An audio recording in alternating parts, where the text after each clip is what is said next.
ధన సంక్రాంతి అనేది హిందూ సాంప్రదాయంలో ముఖ్యమైన పండుగ. కొత్త ఆధ్యాత్మికత మాసం ప్రారంభాన్ని సూచిస్తుంది. ధన సంక్రాంతి అంటే సూర్యుడు వృశ్చిక రాశి నుంచి ధనస్సు రాశిలోకి ప్రవేశించేదాన్ని ధన సంక్రాంతి అంటారు. ఈ రోజు నుంచే పవిత్రమైన ధనుర్మాసం ప్రారంభమవుతుంది. ఇక సూర్యుడు మకర సంక్రాంతి వరకు ధనస్సు రాశిలోనే కొనసాగుతాడు. ఈ మాసంలో ఉదయం వేళ దేవతలు భూమి మీద సంచరిస్తారని నమ్ముతారు. కాబట్టి ఈ మాసంలో బ్రహ్మ ముహూర్తం లేదా ఉదయం వేళ చేసే పూజలు అత్యంతమైన పుణ్యాన్ని ఇస్తాయని విశ్వాసం. ఈ నేపథ్యంలో ధను సంక్రాంతి తేదీ, పూజ సమయం తెలుసుకుందాం.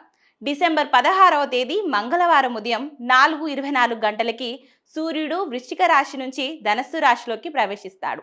2026 జనవరి 14వ తేదీ వరకు ఇదే రాశిలో సూర్యుడి సంచారం ఉంటుంది. అనంతరం సూర్యుడు మకర రాశిలోకి ప్రవేశిస్తాడు. ఆ రోజున మకర సంక్రాంతి పండుగగా జరుపుకుంటాం. ఇక ధను సంక్రాంతి పుణ్యకాలం ఉదయం 7 గంటల నుంచి మధ్యాహ్నం 12-18 గంటల వరకు ఉంటుంది. కాల వ్యవధి 5 గంటల 10 నిమిషాలు ఉంటుంది.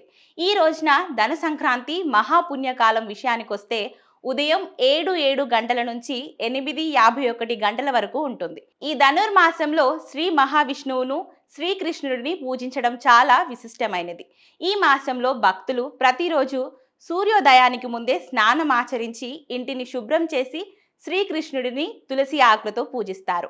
ఈ మాసంలో ముక్కోటి దేవతలు వేకువజామున భూమి మీద సంచరిస్తారని నమ్ముతారు. కాబట్టి వేకువజామున పూజలు ఆచరిస్తే అనంతమైన పుణ్యాన్ని అందిస్తాయి.